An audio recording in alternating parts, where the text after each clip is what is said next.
Bayangkan, kamu sedang ada di medan perang, merayap di lumpur dingin. Peluru melintas di atas kepala kayak hujan meteor. Lalu tiba-tiba kamu sadar, rekan di sampingmu yang berseragam sama persis denganmu, ternyata seorang perempuan yang menyamar jadi tentara.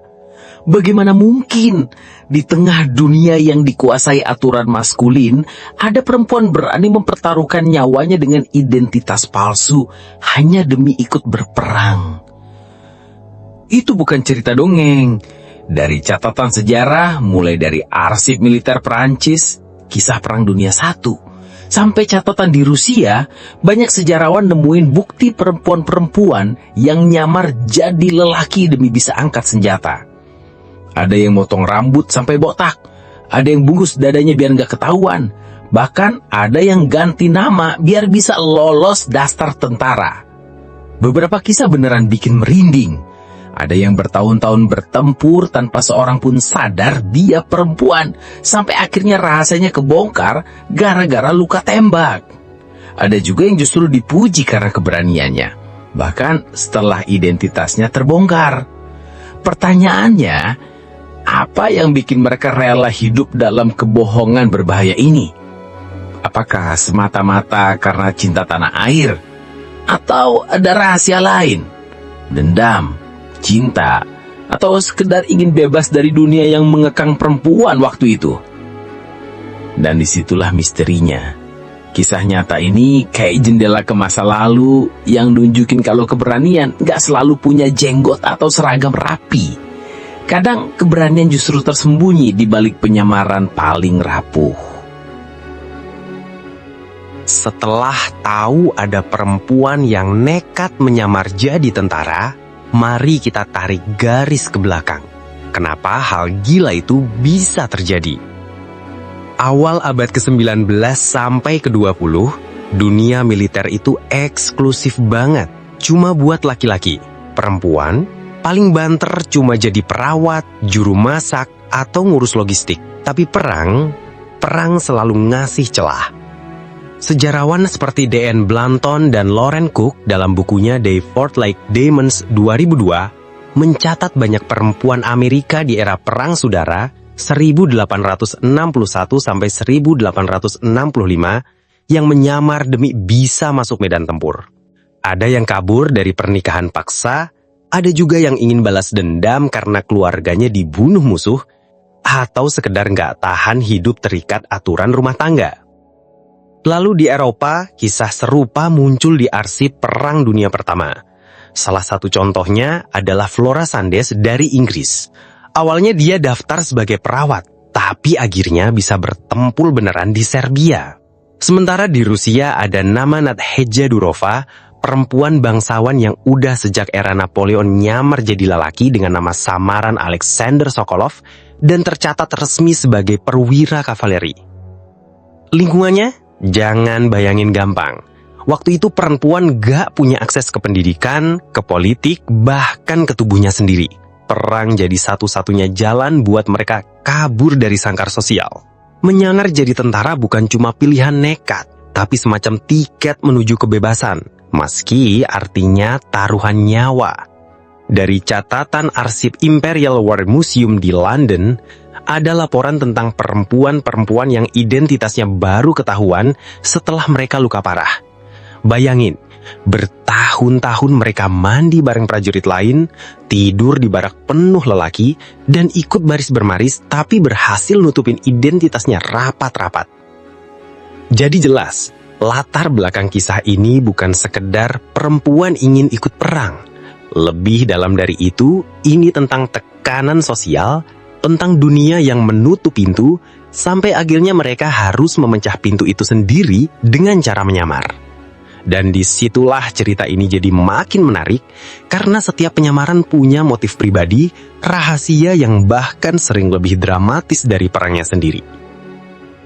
Tahun 1914, dunia tiba-tiba meledak jadi Perang Dunia I. Eropa kebakar abis, Jerman, Inggris, Rusia, Perancis, Austria, Hongaria, semua masuk gelanggang. perang ini bukan perang sebentar, tapi The Great War, perang modern pertama dengan senjata mesin, gas beracun, tank, dan jutaan tentara dikirim ke garis depan.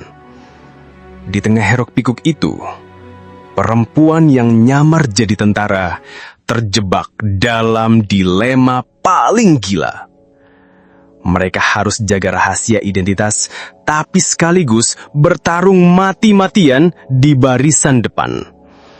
Dari arsip Imperial War Museum dan catatan They Fought Like Demons, Blanton and Cook 2002, kita tahu beberapa kasus. Flora Sandes di Serbia, tahun 1915, saat pasukan Serbia hampir hancur dihajar Austria-Hongaria, dia bukan lagi perawat, maju bareng tentara laki-laki. Bahkan sempat luka parah kena granat. Konfliknya jelas, jika dia fagal, bukan hanya dirinya yang mati, tapi identitas rahasianya terbongkar di medan perang.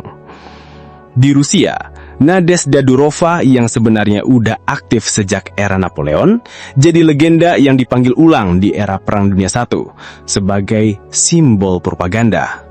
Tapi dalam kenyataannya, banyak perempuan Rusia lain yang ikut perang diam-diam. Tahun 1917, muncul Batalion Kematian Wanita yang dipimpin Maria Boshkareva, penuh dengan perempuan yang lari dari kehidupan lama mereka. Kondisi dunia saat itu memperparah konflik pribadi mereka. Perempuan dianggap nggak pantas angkat senjata. Jadi setiap hari, bukan cuma peluru yang mereka takutin, tapi juga tatapan curiga rekan sendiri. Bayangin, tidur di parit berlumpur bareng 20-an prajurit, mandi di sungai terbuka, atau diperiksa medis setelah luka. Semua itu bisa membuka penyamaran mereka kapan saja. Dan di balik layar, ada pengkhianatan yang lebih halus. Negara-negara besar manfaatin perang buat unjuk gigi imperialisme. Inggris dan Prancis sibuk mempertahankan jajahan. Jerman pengen perluasan wilayah. Rusia bergulat dengan revolusi internal. Sementara rakyat kecil termasuk perempuan penyamar ini cuma jadi bidak dalam permainan besar. Arsip Russian Military Archive mencatat bagaimana banyak perempuan di Batalion Kematian dikirim ke garis depan di Kerensky Offensive 1917. Hasilnya apa? Ratusan mati sia-sia karena strategi kacau. Sementara elit politik sibuk rebutan kekuasaan. Jadi konflik di sini bukan cuma duel senjata. Ini pertarungan berlapis. Antara manusia melawan musuh asing, antara perempuan melawan sistem patriarki, dan antara jiwa yang ingin bebas melawan dunia yang justru menjerat lebih keras. Dan di titik inilah cerita mulai menegang, karena mereka sadar rahasia penyamaran mereka gak mungkin bertahan selamanya. Malam beku di front timur tahun 1917. Langit merah karena tembakan artileri, tanah bergetar kayak bumi mau pecah. Parit-parit penuh teriakan, bau mesiu dan darah. Di situ, di garis depan, perempuan-perempuan penyamar udah gak bisa lagi sembunyi di balik seragam. Catatan dari Imperial War Museum menulis kisah Flora Sandes di Serbia. Pada pertempuran Dobropole, dia dilemparkan ke garis paling depan. Granat jatuh, ledakan bikin tubuhnya terlempar, darah muncrat dari kakinya. Saat prajurit lain sadar dia perempuan, seisi unit seolah terhenti. Momen itu kayak pisau bermata dua. Rahasianya ketahuan, tapi justru keberanian Flora di tengah luka bikin prajurit lain bertahan. Dia sendiri bilang dalam memoarnya, "Aku bukan lagi perawat. Aku seorang tentara, dan aku akan mati sebagai tentara." Di Rusia, Batalion Kematian Wanita juga ngalamin momen serupa. Menurut arsip Russian State Military Archive, saat Kerensky Offensive pecah, pasukan ini dikirim maju ke garis depan. Mereka terjebak di hujan peluru, barisan pria yang panik lari mundur. Dan disitulah keputusan besar muncul. Maria Bochkareva, komandan mereka, teriak lantang, "Maju atau mati!" Banyak yang tetap berdiri meski tahu bakal ditembak. Hasilnya apa? Puluhan tumbang di tempat.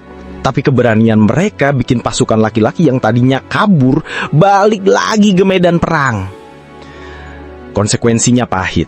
Beberapa prajurit yang selamat akhirnya ketahuan identitasnya. Ada yang dipermalukan, ada yang dikeluarkan, bahkan ada yang dihukum karena dianggap melanggar aturan. Tapi di saat yang sama, keberanian itu jadi catatan sejarah. Perempuan yang harusnya cuma jadi penonton perang, justru jadi alasan kenapa sebuah unit nggak bubar total. Dari buku They Fought Like Demons, Blanton and Cook 2002, juga disebutkan beberapa kasus di mana rahasia penyamaran terbongkar justru di saat paling kritis. Misalnya, ketika mereka luka parah dan harus dirawat dokter militer. Pilihannya tragis, buka penyamaran dan kehilangan kehormatan sebagai tentara, atau tetap diam dan mati tanpa pengobatan. Bayangin detik-detik itu. Darah netes dari luka, seragam udah compang-camping, tubuh gemetar antara hidup dan mati. Dan di dalam hati mereka cuma ada satu bisikan, kalau aku berhenti sekarang, pengorbanan semua ini sia-sia. Itulah puncak konflik. Momen ketika perang bukan lagi soal bangsa lawan bangsa, tapi soal seorang manusia yang taruhan segalanya, bahkan identitas dirinya, demi bertahan di tengah neraka itu. Dan ketika dentuman mereda, ketika asa bubar, satu hal jadi jelas, rahasia mereka gak akan bisa selamanya terkubur. Tapi begini, kisah mereka gak berhenti di parit yang penuh darah. Justru setelah dentuman mereda, twist paling pahit baru muncul. Banyak perempuan yang nyawanya diselamatkan karena keberanian di medan perang, justru mati perlahan di atas kertas sejarah.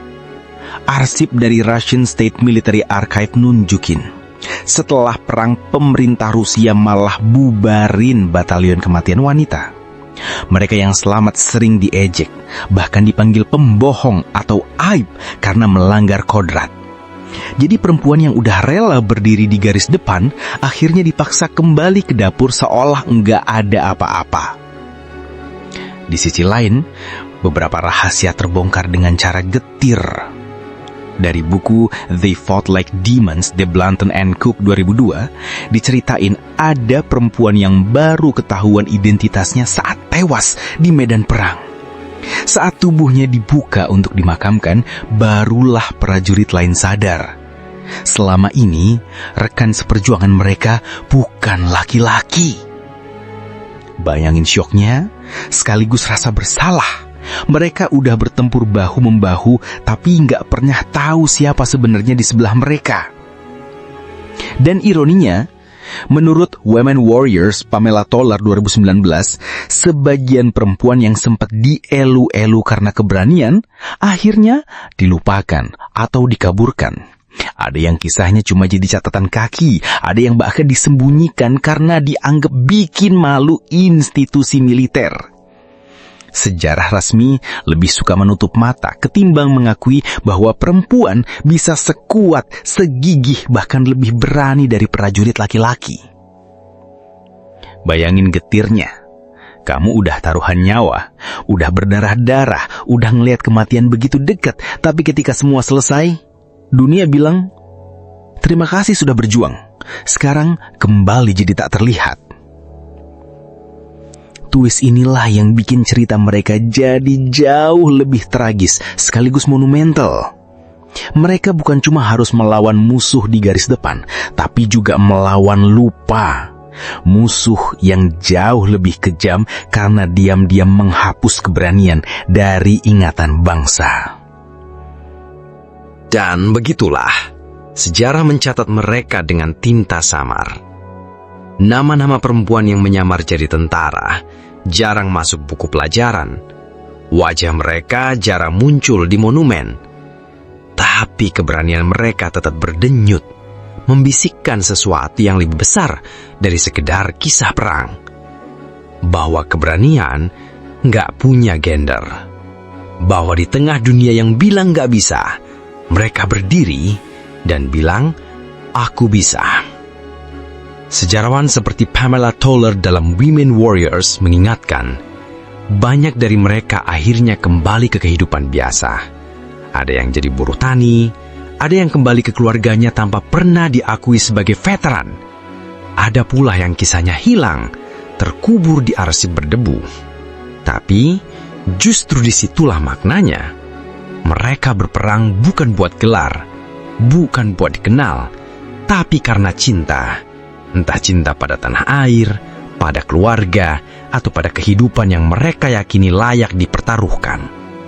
Dan mungkin pesan paling kuat datang dari Maria Bohareva, pemimpin batalion kematian wanita Rusia, yang pernah berkata dalam memoarnya, "Kalau aku mati, kuburkan aku dengan seragamku, karena di sini aku benar-benar jadi diriku sendiri."